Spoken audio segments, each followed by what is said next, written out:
Lawbreeze and Gentlegrams, in today's episode of Lawbree in Gentleland, another day, another detonating destruction of the defamation, dainty drag, MAGA manufactured mob boss, the phony Montana, the rejected Romeo of Rihanna. Brianna got sloshed and hammered, enamored by the idea of suing over the slaughtering song Not Like Us. Now Lawbree might learn the hard way that his court shenanigans are a hard, tight bust. The court shenanigazer glazer of the gavels just got tossed in his UMG lawsuit like a paddle, so drop a like and subscribe and let's strap into these issues like a saddle. I study rap battles for a living. Now, Lawbreeze and Gentlegrams, I really didn't want to bring you guys another Drake story, alright? We've had some of the most insane moments transpire in the last week between the Diddy trial, which Drake is mentioned in. I just did a whole video on that, so go check that out. Also, the Ray Vaughn, Joey Badman beef. There's a lot I want to cover here, so drop a comment on different topics that you guys want to see, but this was too insane to ignore, alright? We got to break down this brand new development from the Drake and UMG lawsuit, because obviously, if you guys have been keeping up, you know Drake is suing for defamation over Not Like Us, claiming the lyrics, the music video, and the cover art have caused danger to his life, with his home being attacked on multiple occasions, has also caused immense financial and reputational damage, right? Because now his stock is lowered, everyone views him as an OVHO, a PDF, or at least that's what he's claiming, and he wants answers from UMG. He has requested 18 different forms of documentation from UMG, including Kendrick Lamar's contracts, all the interactions they had about the Super Bowl performance, the Grammys, all the marketing they put in behind Not Like Us and behind Kendrick's music in general over the last few years. This seems a little invasive, and both Drake and UMG have requested by the judge to keep all the documents that will be reviewed in court private, so we won't get a look at anything that Drake gets from UMG, and that's essentially to protect both sides, right? Because let's say Drake's contracts have to get reviewed in this lawsuit and they become public, well, other artists can look at that and say, hey, UMG, you didn't offer me that much money. You didn't offer me a structure in my contract as beneficial as Drake's is or as Kendrick's is. So I'm not signing with you, right? So this creates a little bit of a conflict, right? If all these private contracts become public. The judge agreed to this. So again, we won't see any of the contracts, any of the documents that Drake goes in and finds from UMG. And at the same time, UMG has done their best to try to get this case dismissed. Now, they have failed so far. Discovery is still about to happen, meaning, again, Drake is about to get all these documents, he's requesting Kendrick's contracts, etc., and the lawsuit will move on. However, we just got a big update, not from UMG, not from Drake, but from a third party that when I read you guys what they say in this document, if you're like me and you're very displeased by this lawsuit, you will be very happy. Now, of course, we've discussed this plenty of times on the channel, right? If Drake actually wins this defamation case, it sets a brand new precedent for how rap lyrics can be used in court going forward. I study rap battles for a living.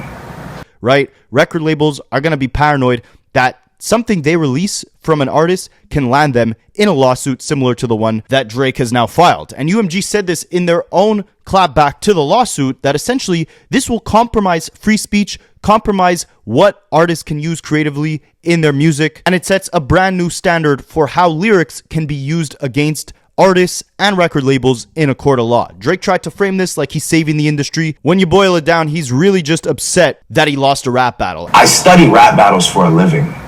And don't get it twisted, he's not upset that Kendrick came at him with an insane insult that hurt his feelings, right? He doesn't care about that. Look at Meet the Grams. Meet the Grams was way more dark, way more scathing than Not Like Us, right? But Meet the Grams was not the hit. What Drake is mad about is the fact that Not Like Us became this global sensation with millions, billions of people around the world screaming OVHO, screaming Certified Lover Boy, Certified PDF. These quotables are now staples within battle rap and within hip-hop history, and they will forever be tied negatively to Drake's name. And Drake essentially thinks there's no way that UMG didn't have some big master evil plan to basically destroy his reputation by promoting this song to the ends of the earth, putting fake streams on it, fake numbers, boosting it on social media to essentially inflate how big the song really is, to make the world think it's this massive success when really that's all been manufactured, right? So Drake is suing UMG not just for releasing the song, but also promoting it in the ways that they have. And we'll see by the end of this lawsuit, did UMG really use bots? Did UMG really promote this song illegally on radio? Did they really kind of stretch and fudge the numbers? But I think, like Kendrick said on his Super Bowl halftime show performance, they try to rig the game, but you cannot fake influence, right? Regardless of the streams and the Spotify numbers and whatever, you can hear him perform the song every night on his GNX tour, and fans are screaming it at the top of their lungs, so much so to the point where you could be outside the stadium. There's videos of this, and you could still hear people singing the song. And I believe that is the exact reason why Drake is suing. But regardless, that doesn't matter, right? These are just the basics of what we know. What's important is this brand new document that got released within the lawsuit that is titled Brief of Scholars Charis Kubrin, I might be mispronouncing these names, so I'm sorry in advance, Jack Lerner, Adam Dunbar, and Kyle Winnen as AMICI CURIAE in support of defendant's motion to dismiss. So these 5 scholars here are going by the alias AMICI CURIAE, and they are supporting UMG's motion to dismiss. Basically, they're in support of UMG's request to get this lawsuit tossed in the garbage. Now, that doesn't mean that they are working for UMG. This is, again, a third party of scholars who have literally studied rap battles for a living. I study rap battles for a living. And they are here to call out the dangers of this lawsuit and why it's logical for it to be dismissed. And they came with the facts. You guys are going to love this. So let's break it down. So just a little bit more background on who these guys are, why they have any authority to speak on this lawsuit. Basically, again, they're the collective known as AMICI, a nationally recognized experts on the use of rap lyrics in court. They are criminologists and scholars of criminal justice, freedom of expression, and intellectual property. AMICI have authorized landmark experimental studies demonstrating that rap evidence creates a strong risk of bias in the courtroom. A legal treatise, I don't know if that's how you pronounce that, of the use of rap lyrics in criminal proceedings, content analysis of rap music, and research on the intersection of race and the criminal justice system. AMICI has served as expert witnesses, been widely quoted in media, and presented their research to thousands of attorneys, judges, scholars, and members of the public. As experts on rap music and its use in judicial proceedings, AMICI seeks to provide this court with the contextual framework necessary to examine rap lyrics, one that accounts for rap's history as artistic expression, its genre-specific practices, and in particular, the unique role and normative conventions of rap battles, rap feuds, and quote-unquote diss tracks. A thorough understanding of this context is necessary not only to assess the defamation claim at issue in this case, but to prevent the harms that arise when courts treat rap lyrics as confessions or factual representations. So essentially, again, these are a group of criminologists, I can't pronounce that, and people who have studied rap battles and diss songs and the effects of using rap lyrics in court, and they're here to present why this defamation case is dangerous for the sanctity of creativity. So they continue. Drake's defamation claim rests on assumption that every word of Not Like Us should be taken literally as a factual representation. This assumption is not just faulty, it is dangerous. When rap lyrics are admitted, it is because they are treated as literal. This in turn opens the door to racial bias and stereotypes in the courtroom, as empirical studies have demonstrated. Treating rap lyrics as literal fact also threatens First Amendment speech protections, and the practice already has created a demonstrable chilling effect across the industry. As this court considers whether the song lyrics of Not Like Us are expressions of opinion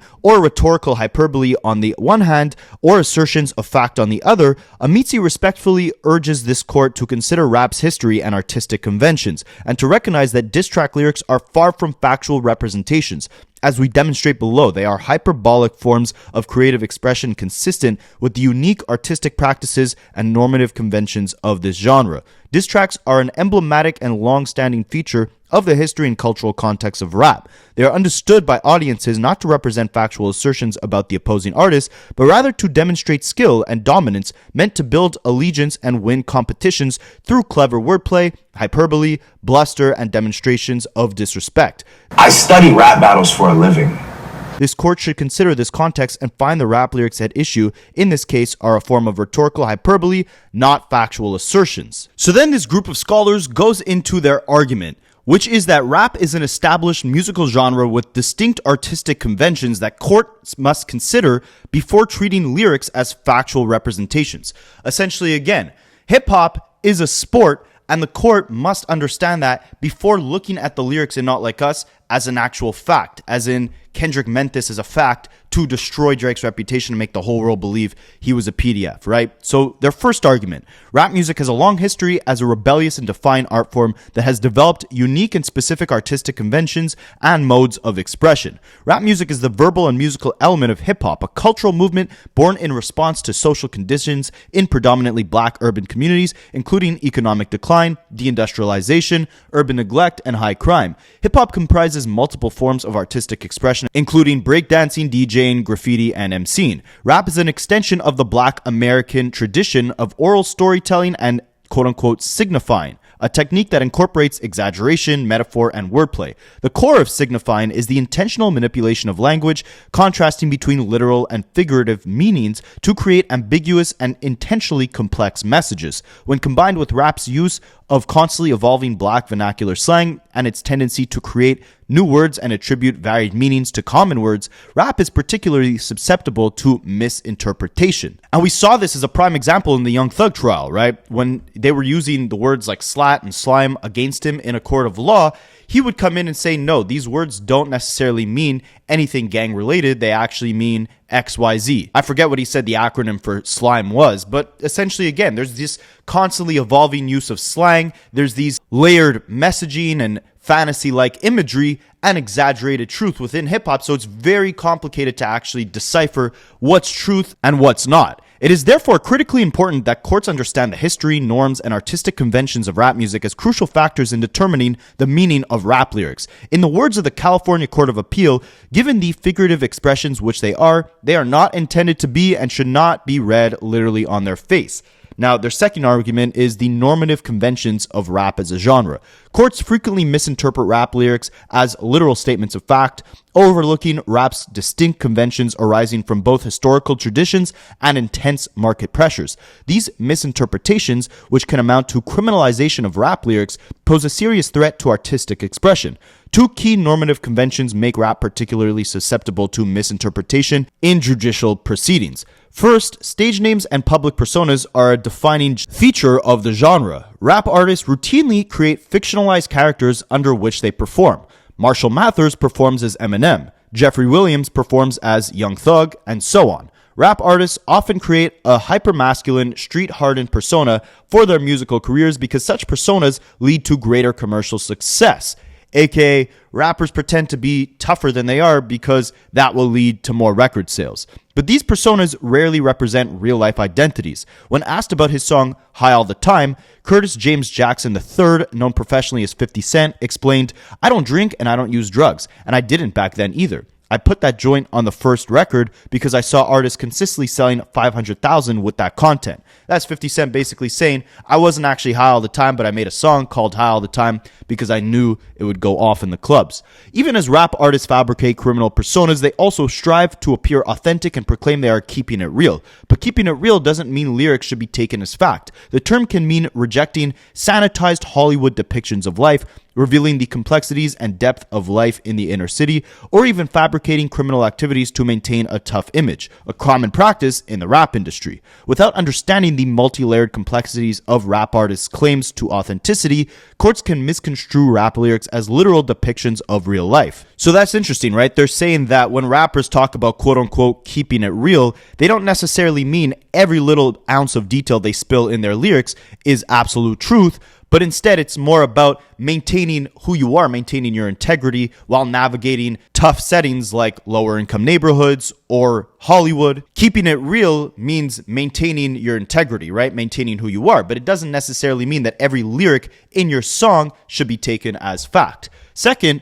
braggadocio, hyperbole, and competitive wordplay are amongst rap's most defining artistic practices. As AMICI discusses below, these characteristics define rap battles and diss tracks where exaggeration and lyrical cleverness take precedence over truth. Rappers use these battles to showcase their lyrical skills, focusing on creative insults designed to entertain and impress their audience. It is critically important that courts consider the particular artistic norms around rap battles when determining whether lyrics should be deemed factual representations. Then their second argument is diss tracks, rap battles, and rap feuds are part of an established tradition in rap music involving outrageous hyperbole and exaggeration, which neither fans nor performers take as literal. Competition and verbal sparring have been integral to rap music since the art form's inception in the 1970s, drawing on a long tradition in African American culture. Rap battles and diss tracks are often vicious, graphic, and hyperbolic, and rap lyrics regularly contain accusations of disreputable conduct, including illegal behavior. Essentially, again, hyperbole, right? Everything is exaggerated to make the audience more engaged, especially when you're talking about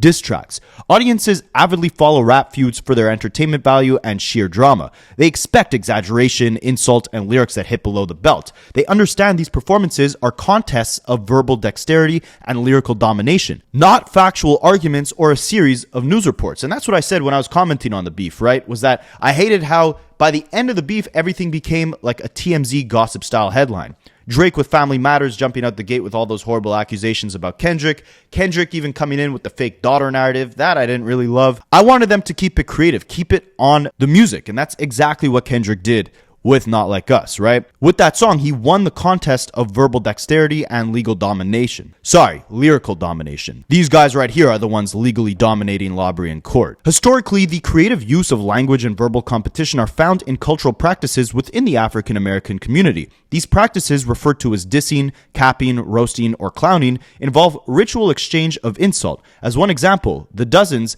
is a verbal game of dissing someone's mother using highly exaggerated, often sexually loaded, humorous, ritualized insults with expletives and profane language. Another example, signifying, is a style of verbal play where an individual denigrates another through witty play on words and irony. Is sigging short for signifying? I heard Deleted mention sigging, or he has a series on his YouTube channel called The Sig Tapes, I believe. I don't know if that's what they're referring to in this document, but let me know in the comments. Anyways, these games of insult are meant to showcase the intellect, sharpness of tongue, and wit of the competitors. Rap music is a continuation of these cultural traditions. In the words of rapper Ice Cube, quote unquote, the essence and the origin of hip hop is to battle. As a result, rap is an especially rich site of insult, where insults abound as a mean of spice, rebellion, entertainment, and humor, building on the genre's traditional use of metaphor, play on words, and boasting. Nowhere is this more evident than in rap battles and diss tracks, staples of the genre. A rap battle is a live contest between rappers, often performed before a crowd, where the objective is to outwit, outflow, and outdiss one's opponent. Emerging from perceived transgressions, insults, or disses, rap battles are intensely competitive verbal displays, manifestations of impoliteness, characterized by verbal aggression and lyrical incentiveness. In rap battles, two components are on display: one's linguistic and witty ability as represented by what one raps, and one's profile as an artist, showcased by their presentation and performance in the battle. Rap battles nearly always incorporate insult. Insults can be aimed at the persona adopted by the opponent, but they can also be intended as direct attacks on the individual, emphasizing, for example, opponent's drug use, fictional criminal personas, failure to provide for one's children, and irresponsible criminal records. We heard Kendrick talk about failure to provide for one's children when he rapped to Drake on Euphoria, saying, I have a son to raise, I could see you don't know nothing about that, right? Indeed, physical violence references and death threats are common in rap music and rap battles. Whether a battler uses jokes, insults, bravado, aggression, narrations, creative language, visual performance, or audience participation, the objective is to be victorious by displaying superior wordplay. Importantly, battle rap artistic conventions are universal and widely understood in the rap community all over the world. Because of its rawness, battling is sometimes criticized as embodying the worst of the violence and misogyny that rap is accused of promoting. But battle rap is not a corruption of black culture. It is the modern incarnation of long-held oral, competitive, and communal traditions that are seen throughout the African American experience. Indeed, battles remain an important symbolic space for rappers to construct, contest, and negotiate individual and collective identities. Many of rap's biggest stars, including Jay-Z, DMX, and Eminem, got their start in rap by battling. Early in their career, for instance, Jay-Z engaged in career-building battles with rap artists such as Tupac, Nas, and Mobb Deep. As battle rap evolved over time, battles shifted from primarily freestyle context, improvisational verbal duels, to commercially released songs produced for mass audiences that involved the exchange of quote-unquote written or non-improvised verses that are researched and composed with the opponent in mind. These quote-unquote diss songs or diss tracks have become an integral part of the rap battle tradition. So essentially, rap battles went from freestyles to full-on diss tracks. In diss songs, artists verbally abuse, lay claim to territorial identities, and call into question the credibility of fellow artists. Diss tracks usually serve one of three purposes: to reclaim the respect of someone who has been put down, to put a person exhibiting hubris in their place, or to bait another person and rustle up drama. Artists aim to exalt themselves by humiliating their competitors, even as diss tracks are often limited to verbal exchanges without real-life intentions. And they're understood by the audience as such. In insult verse, the accuracy of the charge matters less than its confident presentation. To be assertive is to be right. To be memorable is to win. Rhyme works well for insult verse because it seeks to provoke a reaction, not prove a point. Rhymes protest and enliven previous ones by creating new uses, new distinctions, agreements, and contestations. A successful rhyme demands another. Research analyzing the content of diss tracks reveals common themes and approaches. One analysis shows that rappers market themselves in violent frameworks, establishing their masculinity and authenticity through the expression of an individual's hardships, a threat of violence, a rejection of effeminacy and homosexuality, and the maintenance of a demeanor of violence and criminality. Another content analysis found that black female rappers are commonly tested or challenged through diss tracks. Lyrics by rappers including Azalea Banks, Eve, Foxy Brown, Lil Kim, and MC Lyte threaten to physically harm competitors. I'll bruise jaws, we can go for the hands. These are quotes from different diss songs. Send crew members to incite violence, like don't let me have to call the squad with me and get it cracking, or kill, shoot, or hit the competitor. Rappers also accuse their competitors of having had sex to gain recording deals or advance in the rap industry. Yet another failed analysis finds that Eminem and Machine Gun Kelly utilize strategies commonly observed in rap battles and diss tracks, including references to physical violence and explicit threats, which is common in this subgenre. Both rappers tried to outdiss each other by verbalizing insults, curses, and dismissals, using irony and mocking in their lyrics. Verbal aggression in diss tracks are a critical way of drawing attention. As a result, diss tracks range from authentic disagreements to contrived media spectacles. Indeed, in the 1990s,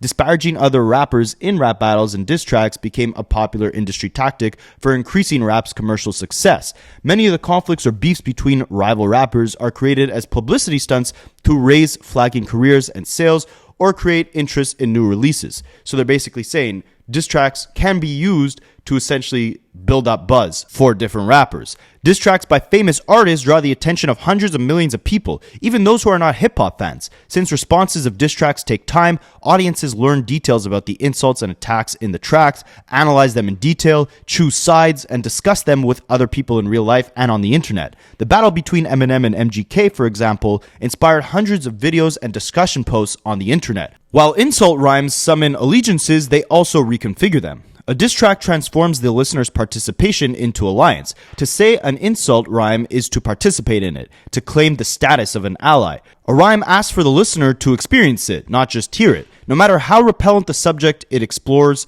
or how intimidating the stance it strikes, a rhyme aims to be joined. So essentially, when you sing the rhymes or the lyrics of a diss song, you're essentially joining an allegiance with that artist that is making the song, and you're going against the one who is being dissed, right?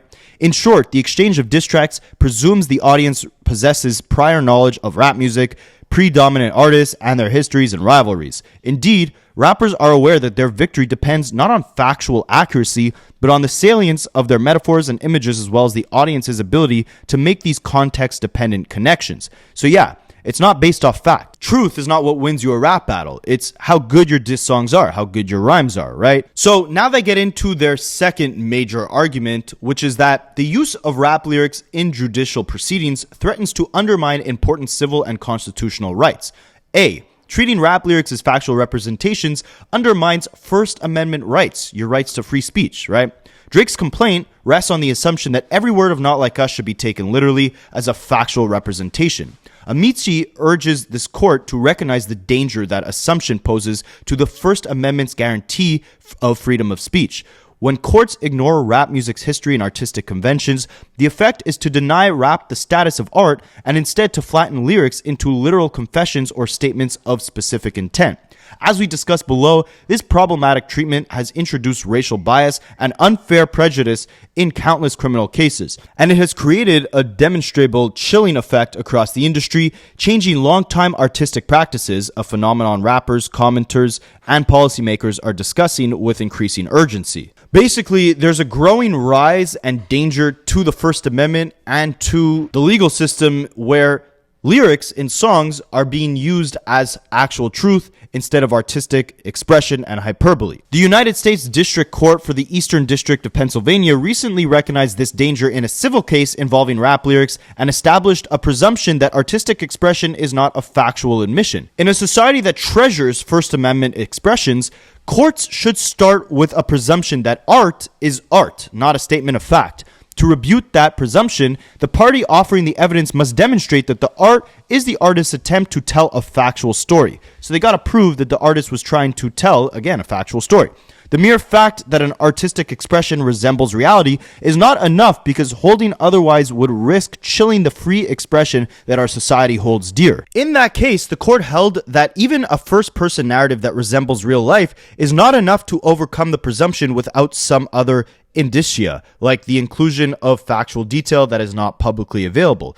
In light of the chilling effects that would occur absent this presumption, and particularly in the context of rap music, the court concluded that the First Amendment requires no less. So let's dumb that down a little bit, because I'm probably just as lost as you are. Drake is basically complaining that every word in the song Not Like Us should be taken literally, like it's literally stating real facts. But the scholars that are speaking to the court, AMICI, say that this way of thinking is dangerous again for free speech, and they explain that rap music often uses exaggeration, fiction, and storytelling, just like other forms of art. And if courts treat rap lyrics as if they're always real confessions or threats, it ignores rap's artistic style and unfairly punishes it. And this especially has harmed black artists in criminal cases and made people in the rap industry afraid to express themselves freely. Again, look at the Young Thug case that just happened, right? And they also say that a recent court case in Pennsylvania agreed with this same concern. And the court said that we should assume artistic expression, just like rap lyrics, is not meant to be taken as literal fact, and to prove otherwise that it is actual fact, someone would need strong evidence that the artist was actually trying to tell a true story, not just that it sounds real. Otherwise, we risk silencing artists, which the First Amendment is meant to protect, freedom of speech, right? So they continue. AMICI respectfully urges this court to consider the First Amendment implication of this case to establish a similar presumption and to reject Drake's invitation to assume that diss track lyrics should be taken as assertions of fact. And then they come in with the second point here. Treating rap lyrics as literal makes it more likely that rap lyrics will be exploited to introduce prejudice and racial bias in other cases. Again, you're setting a new standard that people can now hold rap lyrics against the artist. The claim that Not Like Us should be taken literally not only threatens First Amendment rights, it also functioned as a gateway to introduce racial bias and stereotypes in the courtroom. If rap lyrics are treated as literal, they are more likely to be found probative and to be admitted. If they are considered creative expression, they are less likely to be found relevant or to pass muster under federal rules of evidence 403 and 404 and state equivalents. Essentially, if Not Like Us is proven to be fact, like Kendrick was trying to actually call Drake a PDF and defame him, then in future cases, people's lyrics can be used against them in a court of law. But if it's deemed that Not Like Us was just creative expression, then there will be less incentive to use lyrics when building a case against an artist. Literality is thus extremely important because, as the California legislator found, a substantial body of research shows a significant risk of unfair prejudice when rap lyrics are introduced into evidence. Explicitly recognizing the connection between unfair prejudice and literality, in 2022, the legislator required courts to presume that the probative value of the creative expression for its literal truth is minimal. Basically, to look at creative expression, aka music, as literal truth is very hard. Research demonstrates that rap evidence can inject bias and racial prejudice into legal proceedings. This is particularly evident when considering how rap music triggers racially biased attitudes. That is, when people think about rap music, they're also thinking about race, which results in racially biased judgments. This point is supported across 3 decades worth of empirical studies. These studies demonstrate that exposure to rap music can result in individuals judging a person as more hostile and having worse character, particularly when that person is black. In other words, the bias activated by rap as a genre likely relates to the genre's association with the black community. So that's very interesting, right? They're saying that essentially listeners view rappers as more hostile, which can lead to a racial bias given the genre's association with the black community. This is also evident when considering how stereotypes about the genre affect the interpretation of lyrics. AKA, if you think all hip-hop or all rappers are just, violent, gangsters, crazy, then it's going to affect how you actually read the lyrics, right? You're going to probably take them as literal truth because you're assuming, again, under a racial bias, that all rappers are dangerous, violent, etc. Violent lyrics represented as rap music are, on average, interpreted as more literal and more threatening than identical lyrics represented as a different genre. So basically, the same lyrics, one being said in a rap song versus one being said in another genre, let's say country music, people, the listener, will assume that the violence is more truthful in the rap song versus the other genre. Similarly, individuals make inferences about a person's character based on whether they write their rap lyrics, including whether they are likable and involved in criminal activity, right? Like, we all know how people feel about ghostwriters. We want your pen to be authentic. We want your lyrics to come from you. And when they don't, the music doesn't hit the same, right? There's this added layer of this being manufactured, it feeling fake. And then there's the added layer of the fact that when you're talking about gangster rappers, right, or street rappers who are rapping about what possibly they endured in their childhood or in their neighborhood, there's always this discussion of those lyrics being real, these stories being real. There's like an enamoration, if that's a word, being enamored by the stories that rappers are telling, right? And trying to debate on whether or not these are real life stories or just made up. But bringing that same sort of assumptive nature that everything in rap lyrics is truth to a court of law is extremely dangerous, because then whenever rappers rap about anything, again, it could be used against them. Especially if Drake wins this lawsuit, it sets a new precedent that rap lyrics can be taken as not just defamation, but as actual truth, right? So in short, it is dangerous to assume that rap lyrics should be taken literally, because doing so opens the door to racial bias and prejudice in judicial proceedings. Introducing rap lyrics at trial is a way to invoke racial stereotypes without ever explicitly mentioning race, and to do so in a way that shapes how jurors perceive the evidence and the defendant. AMICI respectfully urges this court to be aware of the consequences that result from treating lyrics as factual assertions. For the foregoing reasons, AMICI respectfully urges this court to grant the defendant's motion to dismiss as to Drake's defamation claim. So again, they're stating, court, judge, please throw out this case because it could lead hip-hop down a very dangerous, slippery slope of a rabbit hole. And I don't think I could have said it better, to be honest. We set hip-hop to such a higher standard relative to other music, right? You don't look at an R&B singer or a pop singer and think, the validity of their artistic strength stems from whether or not they write their own music, right? Hip-hop, like they mentioned in this document, is about how strong your pen is, essentially, to keep it in the simplest way possible. And the most important factor of that is the fact that you actually write your own rhymes, right? Because if you don't, then what are we judging you off of? How well you can deliver someone else's life story, someone else's own bars? But because of that, there's this kind of higher standard of authenticity within hip-hop, which is a great thing for many reasons. But like they pointed out in this lawsuit, to be able to actually use hip-hop lyrics as fact will lead people down a slippery slope, because it limits creative expression, creative freedom. Music is used as a tool, as a therapy to reflect on life experiences, right? But it's also meant to engage a crowd. And when you're doing that, you're not necessarily thinking, how am I going to reveal as much truth as possible to this audience? But instead you're thinking, how am I going to display my talents in the most entertaining way possible for this audience? And that's exactly what a rap battle is, right? To present your skill set and make the other person look worse. We've seen someone's entire catalog of entertainment now be used against them in a court of law with Young Thug in his RICO case, right? Every bar he spit was used by the prosecutor to say, look, this is a violent criminal man who has committed many actions that break the law. It got so messy, they started using lyrics that Young Thug never even rapped. And again, it leads us down this rabbit hole of what should be presented as creative expression and what should be looked at as an artist intentionally trying to sway the crowd into thinking a factual thing is true. In this case, when you look at Not Like Us specifically, Kendrick made the very calculated approach of not explicitly stating that Drake is a PDF, right? He used very specific language to avoid making it sound like this was a declaration of fact. Certified Lover Boy, certified PDF files. It was plural. Trying to strike a chord, and it's probably A minor, not definitely A minor.